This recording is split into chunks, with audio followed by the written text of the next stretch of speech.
Welcome to this Fathom interview. I'm Jack Omer-Jackaman, Deputy Editor of Fathom, and as part of our special issue featuring the work of ALMEP, the Alliance for Middle East Peace, I'm delighted to be joined today by Dr. Tareq Abu Hamed and Eliza Mayo, Director and Deputy Director, respectively, of the Arava Institute for Environmental Studies. With on-the-ground projects, cutting-edge research, and a university-accredited academic program, Arava works to protect fragile shared environmental resources, eliminate conflict over these scarce natural resources, and to serve as a model for constructive peacemaking for wider areas of conflict. Their work was subject of this tribute from Ambassador Dennis Ross. "The stuff of peace," he said, "is what happens from the ground up. The Arava Institute has been the one place that has stood out because it brings Israelis, Palestinians, and Jordanians on very practical projects that it is able to sustain." Welcome to you both. Thank you for joining us. Thank you for having us. Something Fathom has tried to do since October the 7th and the subsequent war is to both face the difficult realities of the difficult paradigms of what we might call the new reality, and to shine a light on some of those experts and practitioners who have for many years been building peace from the ground up, as Ambassador Ross said, and who therefore should be front and center in confronting these new realities and forging a more peaceful path forwards. Perhaps we could start then by your giving us a brief overview of the institution's work prior to October 7th and of its philosophy of the relationship between the environment and peace building. Okay, the Arava Institute is an academic and research institution that advances cross-border environmental cooperation in the face of the political conflict. Here at the Arava Institute, we believe that nature knows no borders. And in order to deal with the climate change challenges and the environmental challenges that we have in the region, we need to build robust partnerships with our neighbors in Palestine, in Jordan, and also in North Africa. And to build that robust partnership, you have to rely on the foundation of trust. And this is what we try to do at the Arava Institute, to build the trust using what we call environmental diplomacy, environmental cooperation. While we're working on projects together, we use dialogue to connect people. And we do that through the projects that we conduct on the ground and also through the academic program that we have. As you said, we are a university level program, but besides our academic courses, we have dialogue forum. In this dialogue forum, students talk about politics, religion, culture, family stories, personal stories. They talk about the historical events that happens, wars, the conflict, trips in the region. And we are 3 to 4 months program located in the southern part of Israel. Students live together for 3-4 months, 24/7. And during these months, during this long period, people are exposed to the human in the other. They understand.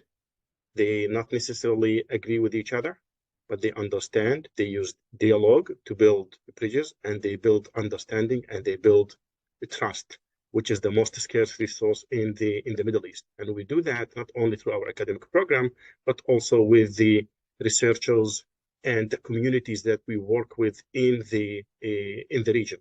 It's what we've been doing for almost now 27 years. And I'm very proud to say that since October 7th, we did not lose any partner. We did not lose engagement of alumni. We still almost in a daily communication with our Palestinian partners in Gaza and also in the West Bank. We did not lose any other Arab partners from Jordan or from North Africa, and that's because of the trust. These partners know the agenda of the Arava Institute, know that the relationship and the partnership was built on a very strong foundation, which is we need to work together to deal with the consequences of the climate change on the region. And climate change is a global issue. One country alone cannot deal with that. Regional cooperation is a must, especially in this region where you share most of the natural resources with your neighbors. Thank you very much. Let's talk about, before we move on to the post-October 7th scene, let's talk about some of those initiatives and some that have been done on a national level. I mean, how is climate change being felt in the region, in a tangible, measurable way? And what do you make of initiatives like the Green Blue Project, for example? Are they effective both in bringing people together and in tackling the environmental challenge? It's indeed very, very effective to bring people together. It's a common interest. The Arava Institute does work in the whole region, projects within Israel, in Gaza, in the West Bank. All of these projects help people to adapt to and mitigate climate change. We feel climate change here on almost a daily basis. We had record temperatures last year, a lot of heat waves, cold waves, floods, and we see climate change not only an environmental and social issue. We see it also a first-degree security issue. We see it very important for the stability of the region. We see internal migration in certain areas here in this region. We see people leave their agricultural land and move to city centers to find other jobs because of the scarcity of water. Farmers cannot continue doing the agricultural activity because of these challenges. So the projects that we conduct in the region help people to recycle water, help people to have or use solar energy to treat wastewater, to desalinate water, give them high quality water where they can diversify their crops, use solar energy to pump water to reduce their electricity bills, educate people on these technologies, how to design, how to solve these technologies. And I think the major success of the Arava Institute, it's not only the knowledge and technology transfer. We work with our partners in an equal partnership. They come to us with the challenge, and we, together with our partners, we design and we implement the solution. And we take sustainability very serious, not only from the environmental, economical perspective, but also from the cultural perspective. We know who will use that technology, when, women, children, farmers. That's why we manage and succeed in these areas. The Arava Institute in the past used to chase Palestinian partners, Jordanian partners to do projects together. And now they come to us. They say, we have this challenge and let's work together to solve this issue. We work in the Jordan Valley, we work in the northern parts of the West Bank, we work in Gaza, not under the radar. The communities and the people and municipalities and the governments know that these projects are in partnership with the Arava Institute. Thank you very much. Let's turn now to October 7th and its repercussions. You mentioned very gratifyingly that you haven't lost any partners or colleagues, or people haven't felt compelled to cease that work, which is very pleasing to hear. But has the work itself changed? Have any of your interactions changed over the last 100-odd days? Has it been made harder? And how, if at all, might it have to change moving forwards as a result of this period? So I want to start first by saying that the situation is just heartbreaking, and all of us working really in any field in the region, but especially in the peace building field, maybe not especially, we're all feeling a lot of the trauma on personal level, in a community level. It's affected our work directly because of conferences we had to cancel in October, for example. That's the least of our worries, of course. But also just in terms of how we're functioning, each of us on any given moment, on a given day. So I met with a staff member this morning, and he grew up in one of the kibbutzim that was attacked. And I just was checking in before we got into business. How are things going? He said, oh, there was news that 2 more of the kidnappees from my kibbutz were killed in the past night, we heard. And so it's a constant presence for Palestinians and Israelis alike on different levels and different ways for each one of us. And to not mention that would be just ignoring the obvious, so I have to mention it. On a sort of practical level, we had a semester begin uncharacteristic of Israeli universities who start later in the year. Our semester starts in early September. And so we had students on campus, Palestinians and Israelis and internationals, studying together when the attack happened on the 7th and the oncoming war. And most of them stayed, and a few of them who found themselves not staying for various reasons returned as well. So a Palestinian student who had been visiting his family that weekend came back when he could. We had 2 students who did Israeli reserve duty, and they returned and dealt with talking about all the difficulty that includes with their fellow students. And even an American student whose university asked her to come home for insurance reasons, fought her way with the bureaucracy to come back again, because that community for them in some ways made more sense than being anywhere else. And it was easy. It's very, very difficult. So that's one element. We've seen it's going to influence our recruitment and how we're running our next semester. Everything from issues of Israeli control over human mobility. So we're not sure there's going to be permitting for Palestinian participants from the West Bank or not, through to internationals being afraid to come to Israel right now. And we're adjusting and have contingency plans for our program per who's going to be participating in it. Tareq says we're in touch with our partners. That's also just really, there are projects that are moving at a different rate or are on hold, because obviously we're not putting technology, the next stage of technology we're planning with our Gazan partners to put in Gaza is obviously not something we can even think of right now, but we're in constant contact with them, even just on a personal level, to make sure, checking in, empathy for each other, how are things going? It's hard. It's just hard. So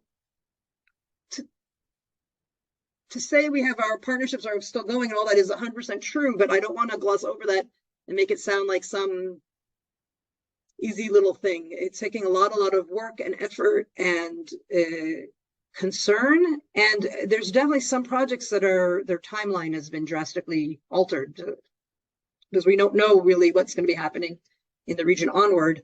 The one thing that we have started to pull together as a result of the war is an initiative to look at the reconstruction of Gaza and the Gazan envelope with a cross-border environmental view towards sustainable, decentralized technologies to help neighborhoods and communities in the interim run while governments are deciding the bigger reconstruction issues. And that's something that we've started moving forward, building a coalition for to advance. Perhaps you could go into a little more detail about that for us, because that was something I read the recent coverage in Haaretz, discussing, for example, your ideas on a shared water and energy future for Israel and Gaza. So, bearing in mind you're speaking to somebody who is hopefully not completely environmentally illiterate, but certainly scientifically illiterate. What does that look like in practice? What might that look like in practice? That shared future. Building the infrastructure in Gaza will take years, and the residents of Gaza cannot wait for this infrastructure to be built. When I talk about infrastructure, I mean the sanitation, the wash, and the electricity, wastewater treatment, generation of drinking water. And what we're trying to do is with our Palestinian partners in Gaza, to be ready immediately for the day after, with the technologies that we develop here, similar technologies that we managed to send into Gaza prior to the 7th of October, technologies that off the grid, doesn't need the electricity grid, to desalinate water, to produce drinking water from the atmosphere, to treat the wastewater and use the recycled water for agriculture, solar energy systems to produce electricity. And I'm not talking only about small-scale solar systems. We We were involved in one project in the southern parts of Gaza that we're talking about megawatts, which is electricity needed to run hospitals, to run clinics. And this technology is scalable. It's modular. It's not one system that produces water or treats the wastewater for one home. This can treat the wastewater and produce water for the community, for school, for hospital, for a neighborhood. And we can connect more one system together. We managed to prior to 7th of October to bring engineers and technicians, Palestinians from Gaza, West Bank, for training on how to use these technologies, training on the water, energy, food nexus. And if we'll be allowed, we will continue this capacity building and training after the war ends. I want to just add that it's a continuation of our core work. A lot of our research, most of our research is applied research, and is looking at the decentralized off-grid systems are a solution to climate and environmental justice issues, because you can bring them to any community. It doesn't have to be post-disaster. It can be also just their poor communities in remote areas. It doesn't make sense to extend a grid to them. And so a lot of our work is focused on these issues of justice and poverty vis-a-vis water access and energy access and so on. Thank you. Just to clarify, the near future participation of Palestinian participants, is that dependent upon the same work permit question which is currently making headlines in Israel more broadly? Well, they're not work permits for us. We have special permits via the Israeli Civil Administration's of the Army's permitting center has a special section that deals with NGOs and peace workers and nonprofit organizations. And we bring in, both for the longer term training of the semester and short term trainings, people with permits for trainings. It's a specific kind of permit. We don't have, by law, you can't bring in, you would have to have very special permitting for working. And that's not something that we do directly in that way. Thank you. And just a final question then. Do you get a sense that the political echelon, whether that be Israeli, Palestinian, or Jordanian, has a sort of real understanding of the connection between environment and peace in the way that you do? Is that something that the political echelon is getting better at, or are they still a little slow to see those connections? Actually, our hope is that they really see the connection, and we see that there are some politicians that they really see the connection. Not all of them, and the situation in Palestine is totally different than in Israel. When it comes to environment, climate change, it's not a priority for Palestinians, who really need to deal with a lot of challenges. But we see a concern also there. We see that the awareness is increasing in both Israel and Palestine. We see more universities initiating climate programs also in Palestine and in Israel. We see change, but you really don't see environmental issues on the agenda of political parties during the election. Maybe one or two, but not in a very deep way as we expect from them. We see some actually professionals and public servants in very high levels that they really encourage the Israeli government to look at climate and environmental issues, again, not only from the environmental point of view, but also from the security and stability of the region, not only between Israel and Palestine. Some of them even go beyond that, go to North Africa, and they believe that climate change will create new waves of migration, climate immigration in the region. So it's not good enough. It's and we hope that this will change. Tareq Abu Hamid and Eliza Mayo, thank you very, very much for joining me today. I've certainly learned a lot, and I know our readers will too. and wishing you and the Institute every success moving forward. Thank you so much. Thank you. Thank you.